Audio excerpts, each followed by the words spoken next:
Herzlich willkommen zum nächsten Talk. Du kannst alles hacken. Bienvenue à cette conférence. Tu peux tout hacker, mais tu dois pas être pris. Alors, une question, qui de vous a été déjà trouvé une faille de sécurité se dit, j'ai trouvé une faille, mais oula, ça va faire des problèmes. So, andere Frage. Ich würde gerne mal eine Sicherheitslücke finden. Alors, qui de vous aimerait bien trouver une faille de sécurité? Alles klar. Ich erkläre euch alle. Alors, ce talk va être très important pour vous, parce qu'à un moment, vous allez avoir la situation, un problème, que vous avez trouvé quelque chose, ou vous êtes rentré quelque chose, ou vous avez perdu quelque part, et vous savez que si personne ne savent que vous êtes là, vous allez avoir beaucoup de problèmes. Et cette présentation va parler des pires scénarios et surtout comment vous gérez ces situations et comment vous gérez ces situations. Donc Linus Neumann et Thorsten Schröder sont des spécialistes de sécurité. Ils en ont parlé aussi dans le PC Wahlec pour les élections du Parlement allemand. Donc ils sont des spécialistes. Et je vais dans 228, dans l'épisode 228 de Netzbuch, Logbuch Netzpolitik, vous pouvez savoir plus sur ces deux présenteurs. Merci pour être là. C'était sympa que quelques-uns de vous ont fait la première heure en la main. Ça c'est... Sur notre talk, nous voulons parler du thème de hacking. Et nous, on voit sur les ans beaucoup de hackers très jeunes vont en prison. Il y a beaucoup de risques avec le hacking. Donc, par exemple, des policiers entrés dans la maison ou des frais judiciaires très élevés, c'est pas nécessaire. Donc, réfléchissez un peu. Combien de fois jusqu'à combien de temps vous voulez être des personnes libres? Parce que nous savons que les hackers sont des personnes libres comme des artistes. Ils se lèvent le matin et quand ils ont envie, ils se lèvent le matin, ils s'assoient et dessinent leur peinture. Et nous voulons que vous pouvez encore peindre pendant longtemps. Donc la voie pour cela, c'est la sécurité opérationnelle. Et nous voulons en parler avec vous aujourd'hui. Donc, en résumé, la sécurité opérationnelle, très simplement, là, très bel exemple, encore une fois de Russie, ça semble les occuper. Commençons tout au début, le premier virus. D'être trop motivé, ça fait rarement du bien, parce que frimer, ça vous fera toujours des problèmes. On le sait depuis la naissance des virus.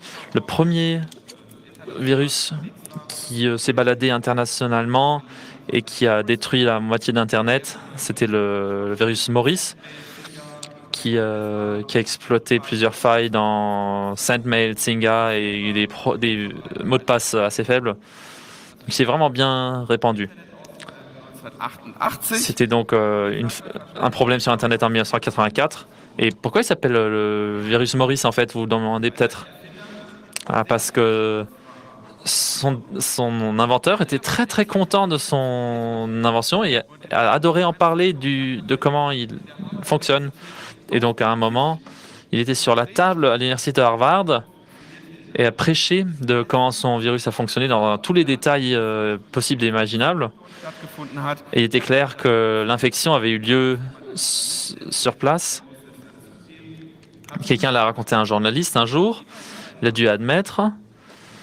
Il a reçu l'honneur que le virus porte son nom, mais aussi 3 ans de prison convertie et des heures de travail.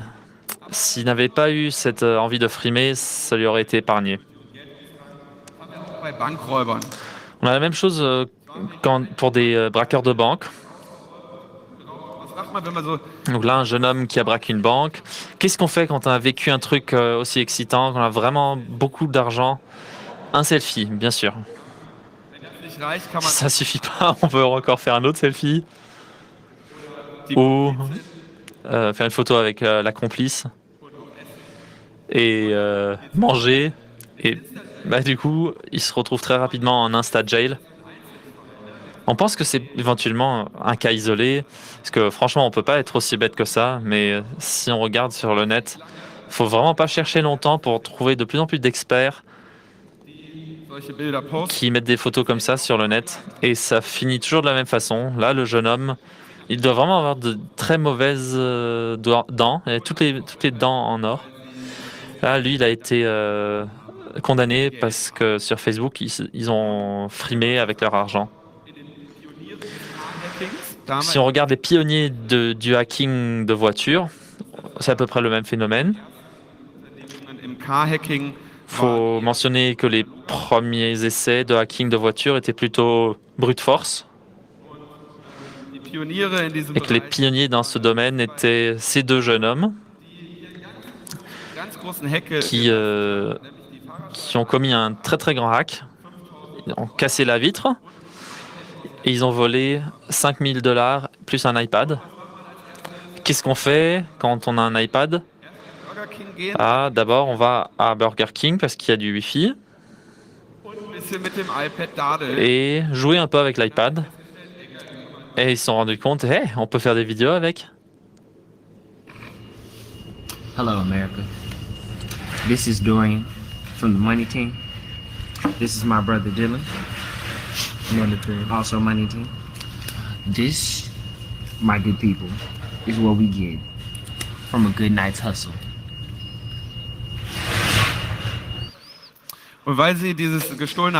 Et parce que cet iPad volé était connecté avec le Wi-Fi du Burger King, il s'est passé la chose suivante qui était inévitable.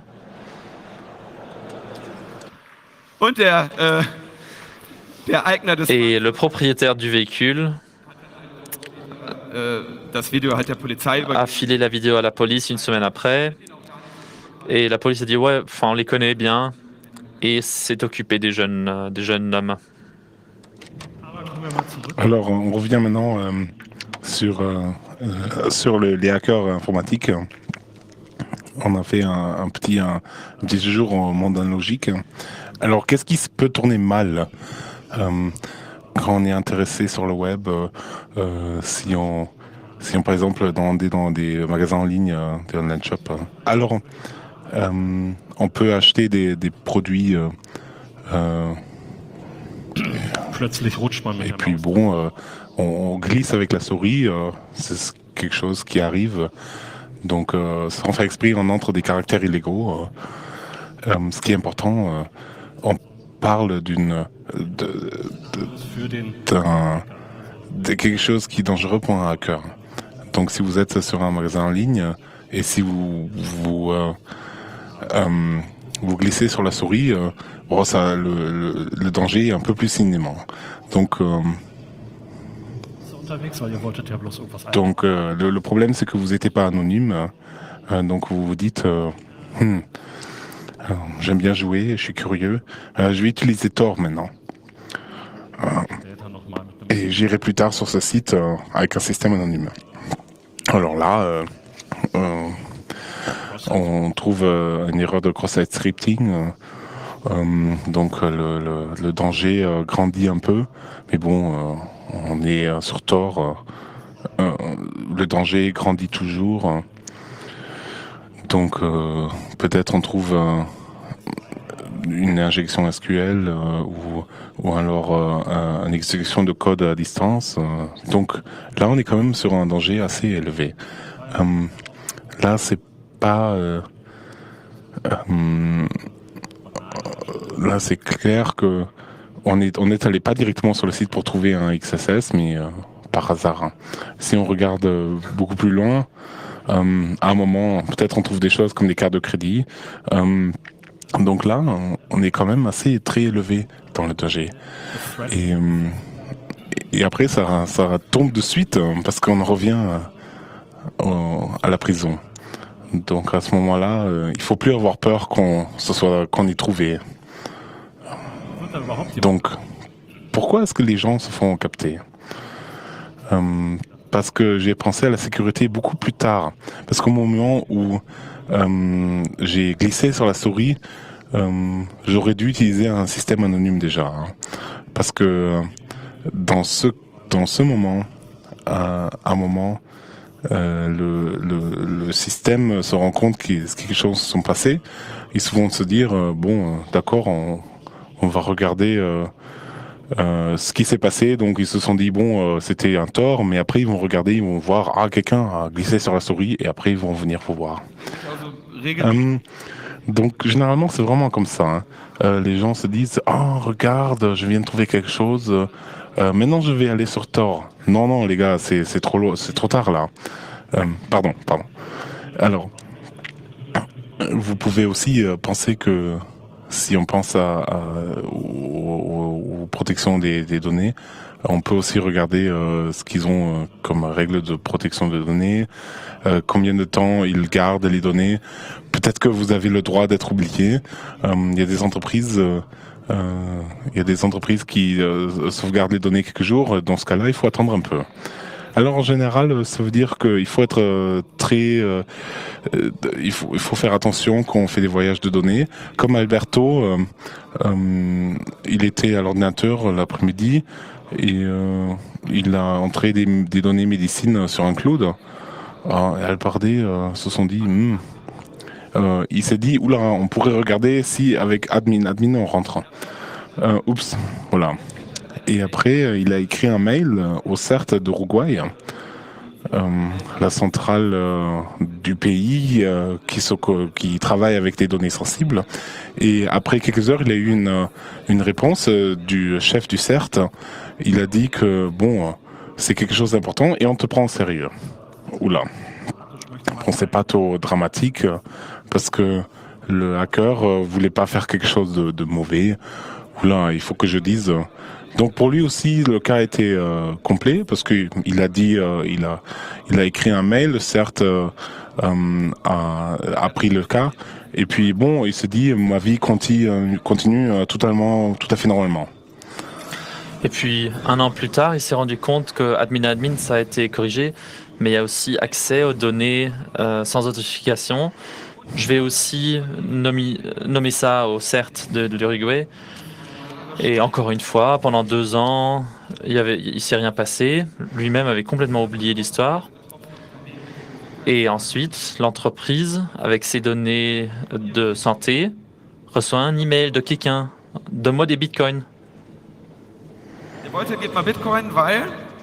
voulait des bitcoins parce que le mec qui leur faisait du chantage disait, voilà les données de santé, et si vous ne me donnez pas 15 bitcoins dans ce délai-là,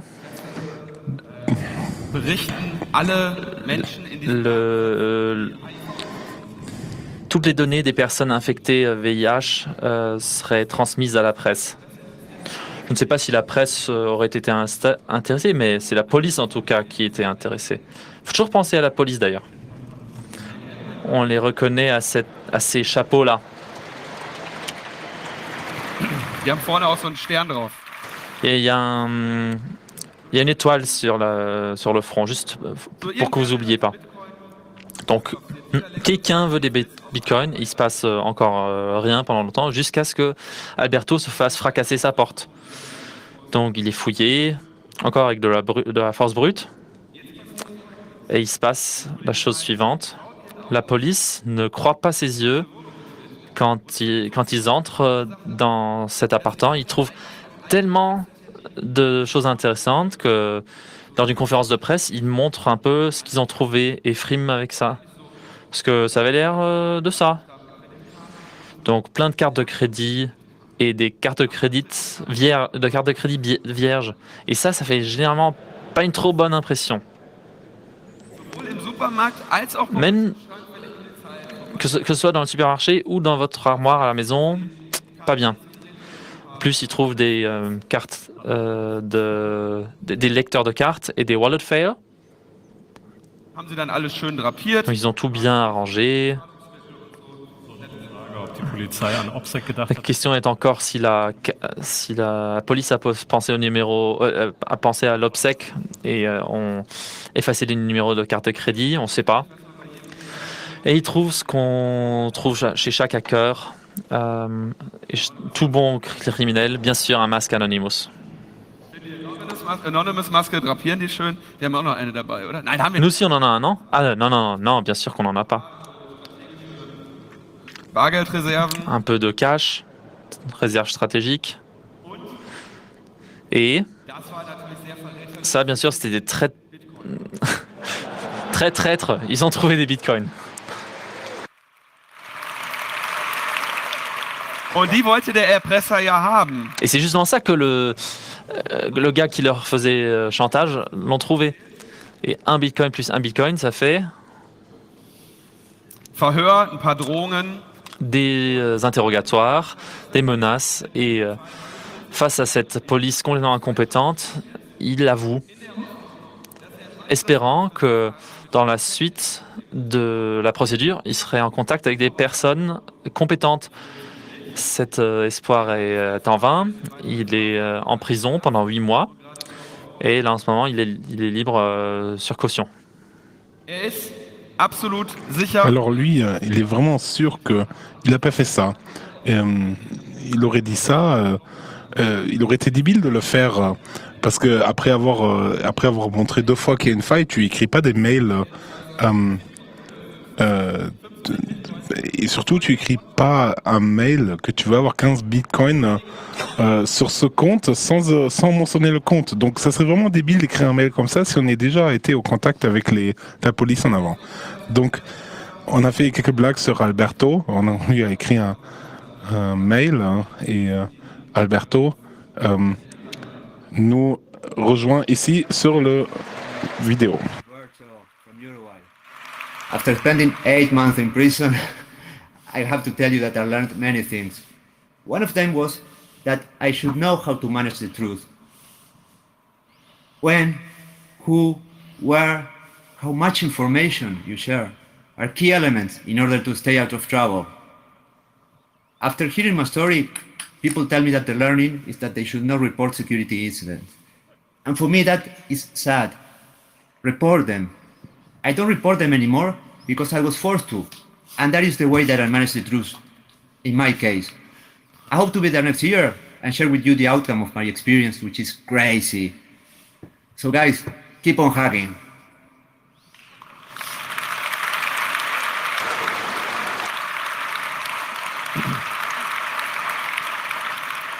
Also das Gerät mit dem... Alors, la machine qu'il avait dans la main, qu'il avait l'air un peu d'un Jabber GSM, c'est pas du tout le cas. Hein. C'est vraiment...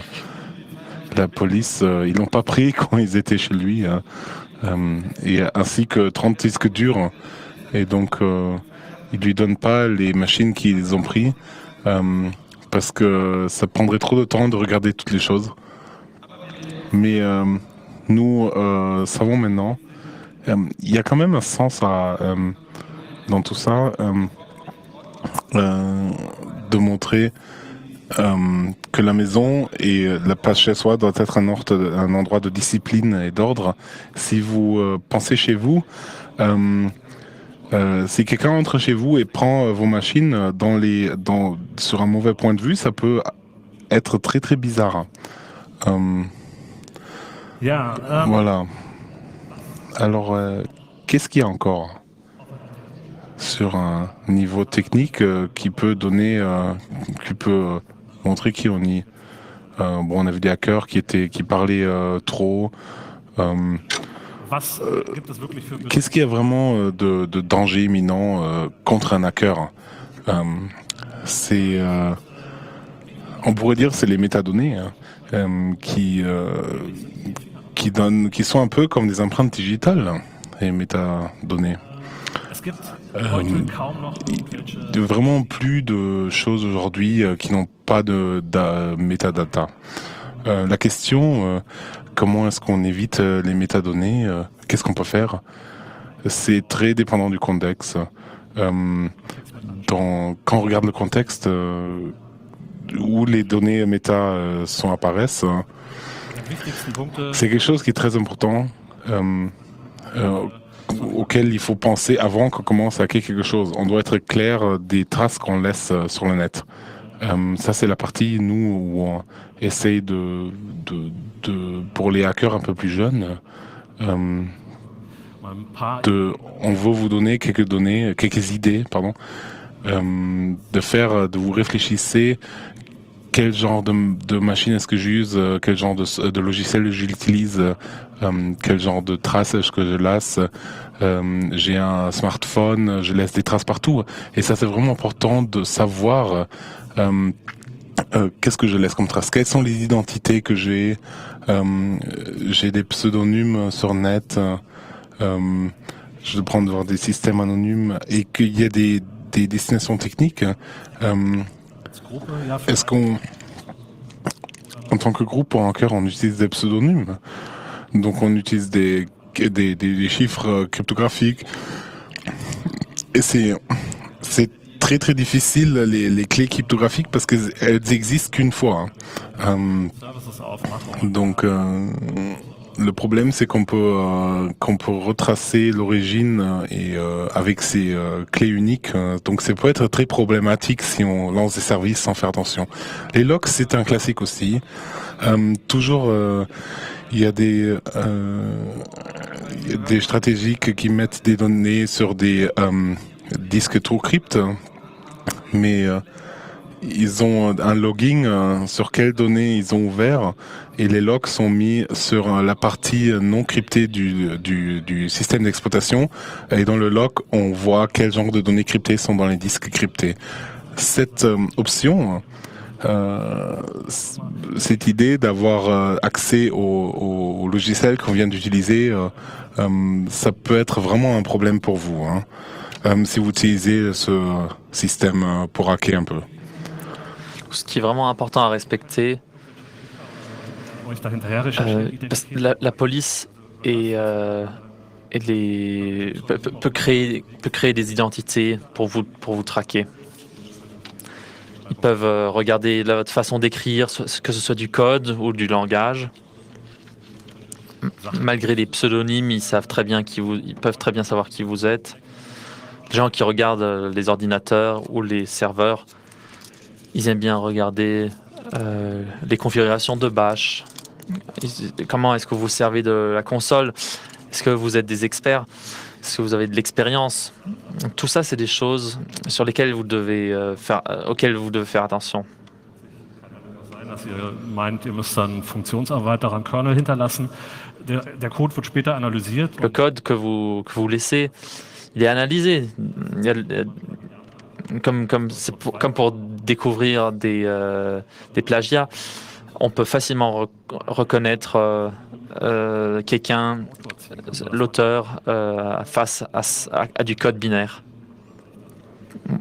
Wie auch immer. Es gibt unglaublich viele Dinge, auf die Il y a énormément de trucs auxquels il faut faire attention et vous devez trouver vous-même avec quels outils vous travaillez et quels canaux parallèles ils ouvrent, quel genre de télémétrie ou de tracking est-ce qui existe.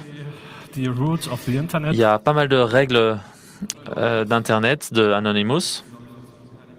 Je pense que personne ne sait plus qui est Anonymous, mais bon, on va y revenir. Ils ont trouvé des belles règles. TITS or GTFO, c'en est une. Justement pour ceux qui veulent rester anonymes, ça c'est très important. Ja, hier kommen wir zu einem. Donc là, on arrive vers une belle erreur d'un hacker avec le nom Wormer.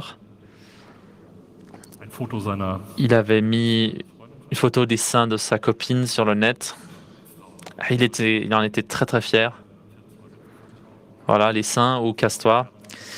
C'est la police qui pensait la même chose. Parce que dans les métadatas de la photo qu'il avait prise avec son iPhone, il y avait les coordonnées GPS.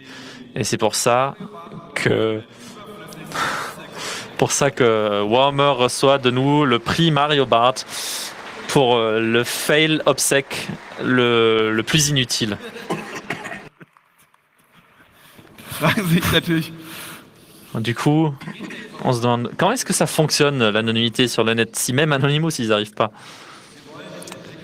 On ne veut pas être découvert. Le problème, notre adresse IP témoigne de notre provenance. Pour qu'on cherche quelque chose qui masque notre adresse IP, et si on tape ça sur Google, on tombe sur des fournisseurs accès VPN. C'est le premier truc qu'on trouve. Donc si tu veux être anonyme sur le net, ben, utilise un VPN. C'est souvent conseillé. Ok, on utilise un VPN. Avec celui-là, on se connecte. Ça va être une connexion OpenVPN, un truc du genre, qui masque notre adresse IP pour que personne du côté du serveur peut se rendre compte de qui on est. Donc tout ce qu'on balance vers le net va vers le VPN et ensuite sur la compagnie qu'on veut attaquer, donc une compagnie méchante qu'on veut attaquer. Et celle-là, elle pense, qu'est-ce qui se passe? Drôle de trafic. C'est une terminaison de VPN. Et qu'est-ce qu'on a gagné? Treffen irgendeine Annahme, nämlich die Annahme, dass der VPN On va partir de l'assumption que le VPN, on peut lui faire confiance alors qu'on l'a jamais rencontré. Le but, c'est de ne pas devoir faire confiance à n'importe qui. Parce que qu'est-ce qui se passe avec un fournisseur VPN comme ça? On a un compte, on paye. Pourquoi est-ce que le fournisseur VPN devrait donner ça gratuitement? Donc finalement, ils ont des adresses, ils ont des logs. Il y a éventuellement des logs, mais on ne sait pas. Peut-être que le fournisseur VPN a malheureusement activé une option de log lors d'une mise à jour. On ne sait pas. Ils peuvent aussi se faire inspecter par la police en ce moment sans le savoir, mais on veut pas. On ne veut pas faire confiance à quelconque. Donc on recommence à nouveau. Là, on vient de se faire avoir. Il faut qu'on trouve un chemin. On n'est pas obligé de faire confiance. C'est pas qu'on ne peut pas faire confiance, c'est qu'on ne veut pas faire confiance. Donc là, il nous faut une autre cible. On va prendre une alternative.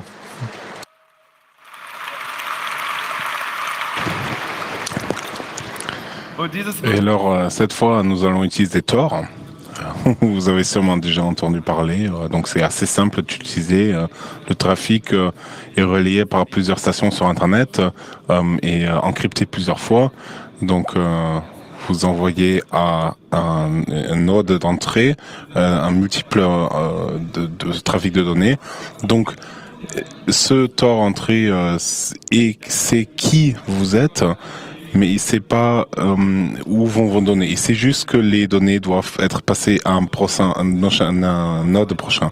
Et donc après, le node moyen donne ces données au Tor Exit, et le Tor Exit donne avec ACK. Et donc si la personne à la fin regarde ce qui s'est passé, il va se dire, il va demander au Tor Exit. Et le Tor Exit, c'est je sais pas d'où vient le trafic. Celui au milieu, il sait rien du tout. Et celui au début, il sait je sais d'où vient le trafic, mais je sais pas où il va. Donc vous avez plus de chance maintenant. Vous n'avez pas besoin de faire confiance à autant de personnes parce qu'ils le savent pas. Ils ne peuvent pas le savoir. Sauf si vous avez un attaqueur global. Dans ce cas-là, vous avez moins de chance. Mais pour les petits voyages à travers le numérique, c'est quelque chose qu'on fait sans danger en faire un voyage à travers les données. Sauf si on est trop débile pour ça, hein. Si on est des idiots. Donc on a la possibilité technique d'être anonyme sur le net. On n'a pas besoin de faire confiance, mais maintenant il faut apprendre l'intelligence à soi. Ça c'est l'endroit où ils font une sécurité opérationnelle. Donc là, on a un étudiant de Harvard Il s'est dit gut vorbereitet war. il n'était pas très bien préparé pour son examen. Alors vous pensez, qu'est-ce qu'on fait on se regarde, comment est-ce que je peux faire en sorte que cet examen soit annulé. Donc il n'y a pas trop d'options. Une qui fonctionne assez bien, c'est de faire une menace explosive. Qui ne connaît pas cette situation? Alors ici, Harvard stratégique, il dit, je sais comment être anonyme sur le NUM, moi je vais utiliser Tor. Alors il envoie son email, il envoie un mail disant que j'ai mis des bombes dans ces pièces-là, dans une étant une où il a son examen. Et voilà. Donc, son email arrive à Harvard et eux, ils appellent la police. Et la police se dit, ah, regardez Tor. Alors, la police demande au NOC de regarder si un des étudiants à l'université utilisait Tor. Et dans le réseau universitaire, il faut tous être connectés avec le nom. Et à la fin, il a gagné un voyage gratuit dans une voiture de police. Ça aurait été parfait s'il n'aurait pas dû s'authentifier au réseau universitaire. Donc c'était là un peu le problème. Mais nous restons avec les systèmes anonymes parce que c'est quelque chose qui est beaucoup un thème très important dans le public, les services cachés. On va retourner le système anonyme. On ne veut pas être caché en tant qu'attaqueur, on veut cacher notre serveur dans ce réseau. Ce qu'on fait, on force les personnes de manière à ce qu'ils peuvent justement seulement nous joindre par Tor. Donc ils doivent traverser à travers un certain nombre de mailnodes et ils arrivent sur notre serveur sans qu'ils aient arrivé à notre serveur. Donc les nodes au milieu savent pas si nous on est le dernier ou un autre mailnode. Donc il y a beaucoup de chemins qui mènent à Rome, on peut dire ça. On n'a pas vraiment la possibilité de trouver exact le chemin vers le serveur. Donc ça c'est seulement le cas si on surveille pas l'internet entier ou si on n'est pas si on n'est pas un idiot. Donc on fait pas de lock, on n'a pas de key SSH qui sont connus. Donc si vous prenez le même que vous avez au boulot, c'est un problème. On a un réseau local, donc on le cache dans des réseaux. On y met un routeur Tor avant qui est connecté avec Internet. Et accepte des connexions externes à travers le Tor et établit une connexion. Notre service ne peut pas être connecté au Internet, donc s'il essaye de se connecter, ça ne peut pas se connecter au grand méchant Internet. Et maintenant, nous avons notre service caché et on est assez content. Et parce que maintenant, le grand méchant Internet peut seulement accéder à notre serveur avec Tor. Donc, si vous savez un peu comment ça marche, il vous prend 1 ou 2 jours et après, vous êtes le roi. Et maintenant, les prérequisitions techniques sont là. Et là, vous avez vraiment la chance de rater la sécurité opérationnelle complètement. Pour rester dans le sujet du dark web, un certain monsieur avait créé un forum plus une boutique en ligne et faire tourner des trucs comme ça coûte de l'argent, donc il a demandé de l'argent pour fournir accès à ses services. Et bien sûr qu'on collectionne les donations par Bitcoin, c'est anonyme, c'est sympa, ça va bien avec le dark web. J'ai un service secret, j'ai un moyen de paiement anonyme sans que mon nom soit dessus. Donc, on a... Par contre, un jour, on veut aussi changer nos bitcoins vers de la vraie monnaie. Donc peut-être qu'un jour, tu vas avoir des euros. Et là, cet argent anonyme va créer un jour quitter un jour le monde numérique vers un exchange Bitcoin et retourne sur ton compte en banque. Et dans ce cas, ça a fait crack. Parce que là,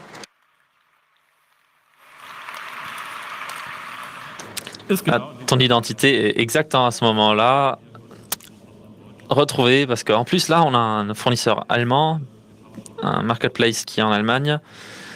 Et bien sûr, la police peut avoir accès aux transactions.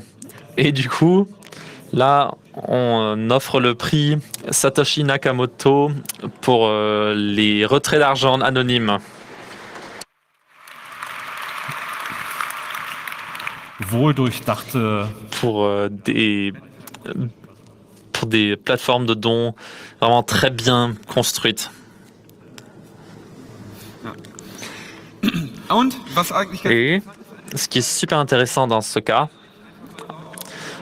ohne Vorratsdaten. bravo à la police, juste avec du bon travail de police, sans aucune collection de données, Ils ont vraiment juste fait leur travail. Il ne s'agissait pas de petits trucs. Il y avait de la vente d'armes, et des gens qui ont été tués avec les armes. Et franchement, on peut dire, la police, qui adore se plaindre que toutes les données sont ailleurs et qu'ils en ont toujours besoin, ils ont vraiment juste bien fait leur travail. Ohne uns die ganze Zeit zu überwachen. Sans nous surveiller tout le temps. Franchement, bien joué. Ils n'ont même pas besoin de collectionner toutes les données. Man hat natürlich noch Mais il reste encore des métadonnées bien plus sympas avec lesquelles on peut se faire choper. benutzt WLAN. Très populaire, le Wi-Fi. Das heißt ja auch, man soll zum Hacken irgendwie zu irgendwelchen Kaffeeketten gehen. Et on dit qu'il faut aller dans des chaînes de café pour hacker. C'est peut-être pas une bonne idée, non?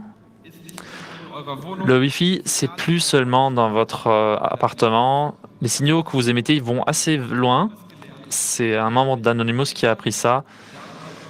Parce qu'il a été chopé par le fait que devant sa maison, Empfangswagen hingestellt. on a mis une écoute et on a regardé quand est-ce que son Wi-Fi est actif. Verschlüsselte Pakete, ne? Donc on a regardé quand est-ce que son ordi transmet des données, scriptées ou non, à travers le Wi-Fi.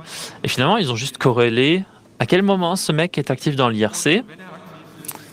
Et quand il est actif, est-ce que c'est possible que cet appartement sur lequel on a mis notre antenne directionnelle envoie l'un ou l'autre paquet Wi-Fi? Donc c'était le cas. Finalement, ça l'a mis en prison. Très intéressant. On a l'inviolabilité de l'appartement. Ils avaient même pas besoin de rentrer parce que l'homme qui voulait rester anonyme, Frei Haus geliefert. il leur a juste offert ces paquets. Et pensez-y, le câble Ethernet, c'est un réseau obsèque. Ein weiterer Killer für Un autre tueur pour l'anonymité, c'est aussi la possibilité qu'un smartphone avec lequel on se balade, une smartwatch également, ça laisse des traces, peu importe où on va. Marketing. Il y a aussi des entreprises de marketing qui offrent des possibilités, des produits pour traquer les adresses MAC. Donc tout ça, on laisse juste en sortant. Donc on laisse des traces qui peuvent être corrélées avec le propre comportement. Et que ce ne soit « hey, je suis à la maison » ou pas. C'est possible de changer ces adresses MAC. C'est cool. Mais ton téléphone n'est pas juste allumé. Il y a aussi, je sais pas, 10, 15 SSID que tu utilises régulièrement.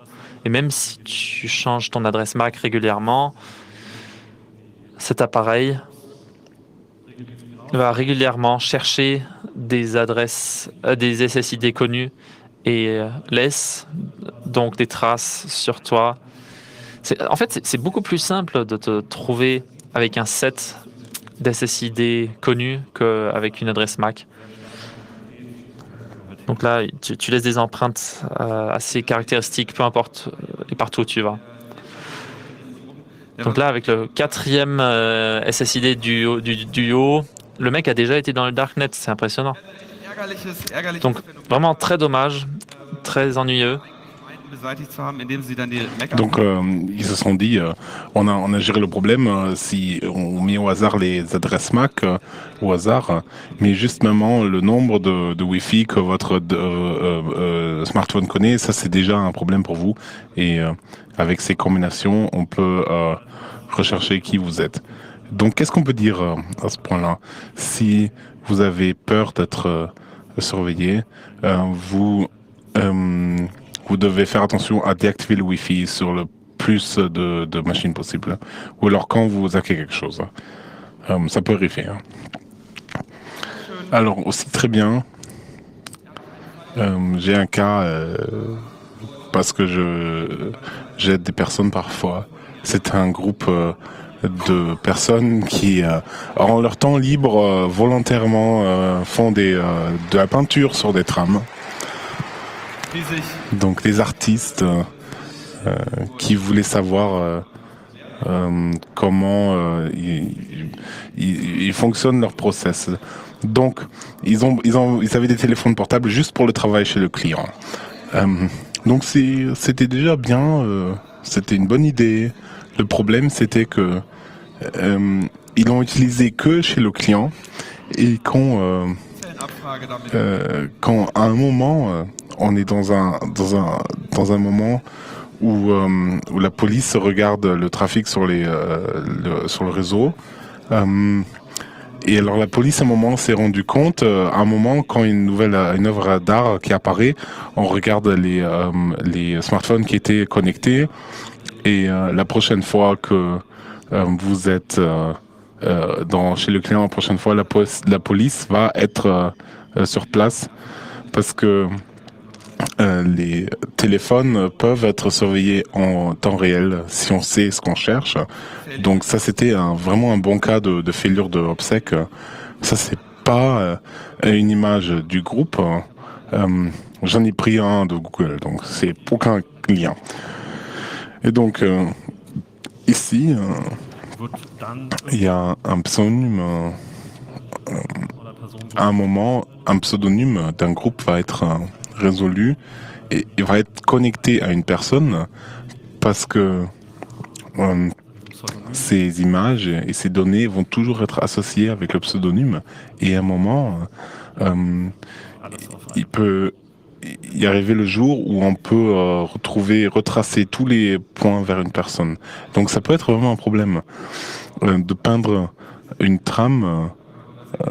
Ça c'est quelque chose qu'on peut faire une fois, mais si on le fait 20 fois, si on est capté après une fois, bon, c'est une discussion, mais après 20 fois, ça devient difficile quand même. Peut-être chaque fois il faut faire des peintures différentes pour pas être reconnu.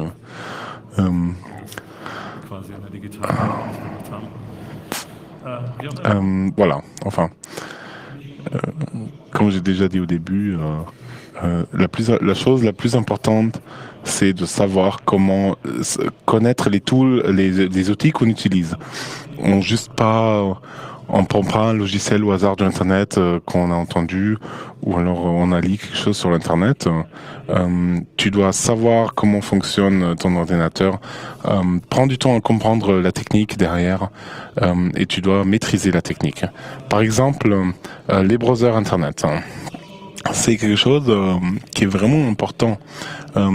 Beaucoup de ces applications web, on les trouve souvent avec des browsers. Donc, il n'y a pas de différence entre les browsers. Il y en a un où tous, ils ont des failles de sécurité, du tracking et tout ça. Donc, ça, c'est un grand truc chez Mozilla. Et ils avaient quelque chose de... ils avaient le problème si on a installé un plugin qui était très aimé, s'il y a des personnes qui ont ajouté des tracking plus tard sur des plugins qui étaient installés chez beaucoup de personnes, ça peut vraiment être un problème. Donc, vous devez savoir comment fonctionne votre outil, qu'est-ce qui se passe si vous faites des mises à jour de votre outil, qu'est-ce qui se passe si j'utilise cette extension. Et c'est quelque chose que l'industrie de médias et de publicité aussi, ils veulent savoir si votre tracking est déactivé. Donc, ils ont beaucoup de méthodes différentes pour vraiment trouver aussi, même si votre tracking est déactivé, savoir qui vous êtes pour vous faire des publicités. Donc, ils ont beaucoup de connaissances dans ce domaine-là. Alors, qu'est-ce qu'on peut faire? On utilise des profils jetables. Les données doivent être supprimées de manière efficace du disque. On a un ordinateur qu'on réinstalle souvent. Donc, il n'y a pas de différence entre les différents browsers. Ils ont tous des failles. On peut faire une recommandation pour une installation pour être sur Internet avec beaucoup de... vous pouvez séparer tous les services. Si vous partez de l'idée que quelque chose peut faillir et quelque chose va faillir, vous devez minimiser le risque. Donc, vous devez avoir des systèmes séparés, des workstations séparés sur des Linux, dans des virtual machines. Donc, vous devez avoir vraiment un système qui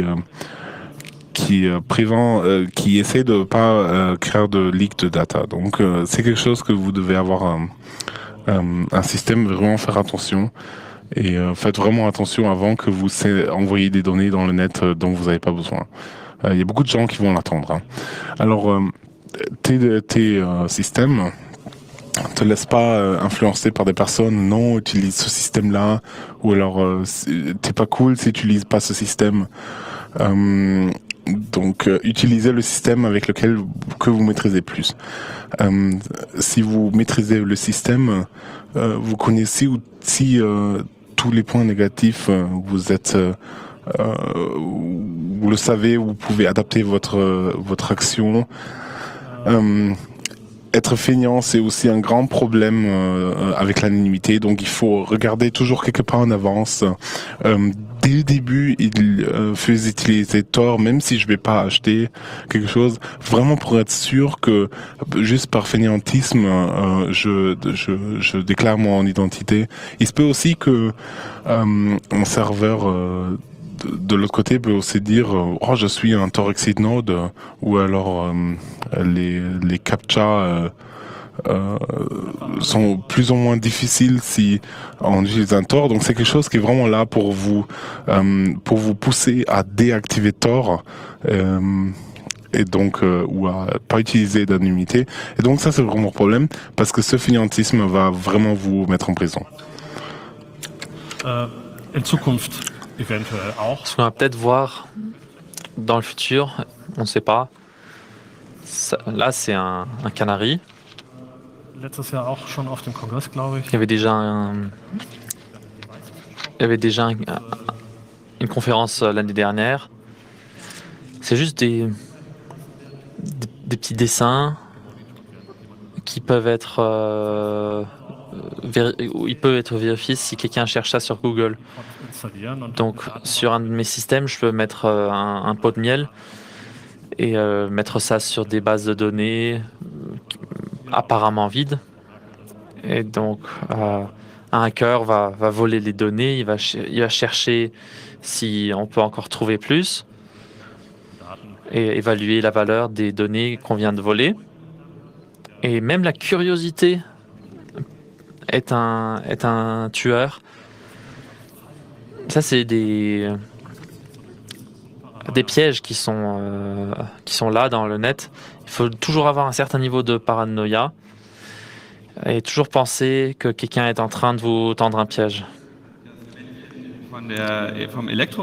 Par exemple aussi, quand la petite personne de votre fournisseur d'électricité vient et vous pose un smart meter, un compteur intelligent, ça aussi, un appareil qui est introduit en ce moment et qui collectionne énormément de données sur votre personne. Il ne faut pas être inquiet par contre parce que ça a été certifié par l'État fédéral.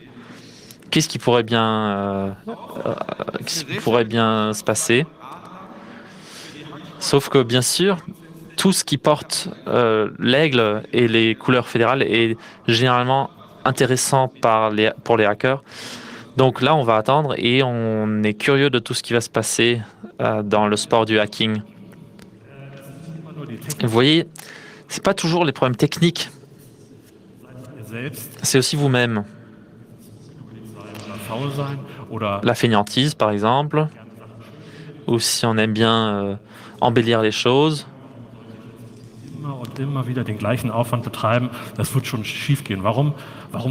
Donc, faites vraiment attention.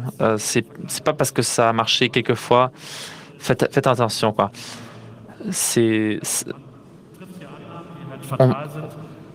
On part sur des idées reçues qui peuvent être fatales. Et il faut vraiment faire attention à ne pas se trahir. Question aussi, est-ce que tu vas faire la fête? Est-ce que tu frimes avec ce que tu as réussi? Ou est-ce que tu es plutôt prudent?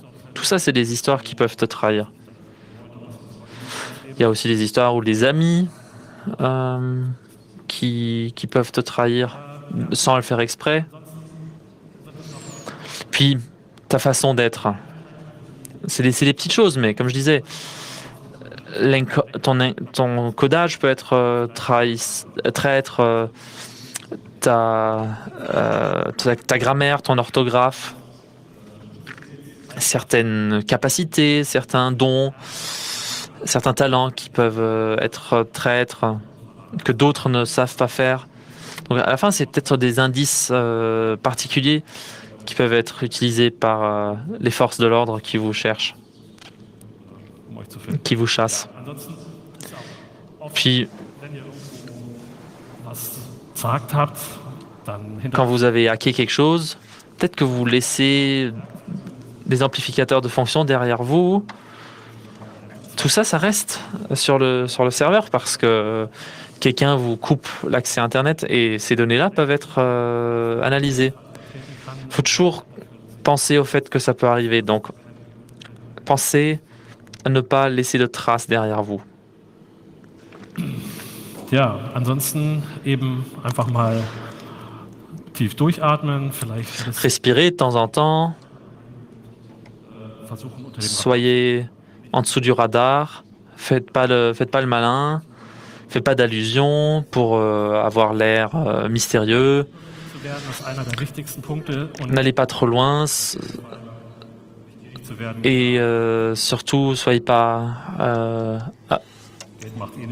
Ne voulez pas trop d'argent ou courez pas après l'argent. Hein. Soyez pas trop avare. L'argent, ça rend malheureux. Et surtout... Ne vous surprenez pas. Hein. Faites comme vous l'avez dit à vos parents. Ne cliquez pas sur toutes les bannières ou les liens. Attention au spam. Cliquez pas sur des pièces jointes. Et soyez pas des cibles faciles. Alors, ce qui est vraiment aussi qui va un exemple aussi, ton ami a une famille et des enfants et donc il peut être une cible et il essaye de te délivrer à la police. Alors, quand vous regardez, il y a personne, on pourrait dire qu'il y a une personne qui a vraiment s'est tenu longtemps dans le hacking. Il y en a un, c'est Phineas Fisher. On ne sait pas qui il est, comment il est, on ne sait pas si c'est une personne ou beaucoup de personnes. Et cette personne, cette personne a ouvert beaucoup de cheval de Troie.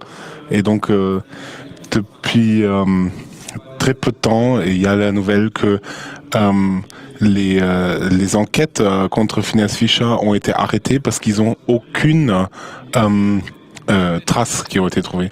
Et donc c'est pour ça, on aimerait bien aussi lui donner toutes les sincères gratulations ici pour rester anonyme tout le temps. Alors à la fin, pseudonyme ne veut pas dire anonyme, ne parlez pas de vos plans, ne vous mettez pas dans une situation où vous devez faire confiance. Être paranoïde en avance parce que après c'est plus possible. Vous devez savoir comment fonctionne votre machine, séparer vos activités et vos machines. Surtout si, comme chez Alberto, la police arrive et prend la moitié de votre affaire et range bien ta maison et ne touche pas le cybercrime. D'autres personnes étaient beaucoup mieux que vous et ne sont pas réussis. Le Bitcoin, de toute façon, n'a plus de valeur, donc vous pouvez arrêter et ne pas le faire. Et à ce point-là, il y a une chose qu'il faut dire à la fin, c'est jamais sans masque de ski faire du hacking. Et jamais de hacking sans éthique. Et s'il vous plaît, jamais sans éthique. Cette présentation sur la éthique de hacker, c'était au jour 1 de Frank Rieger. Vous pouvez vous informer sur le site du CCC. Ne faites pas de travail. Travaillez sur le bon côté du pouvoir, être des bons hackers et faites pas de choses débiles. Merci beaucoup.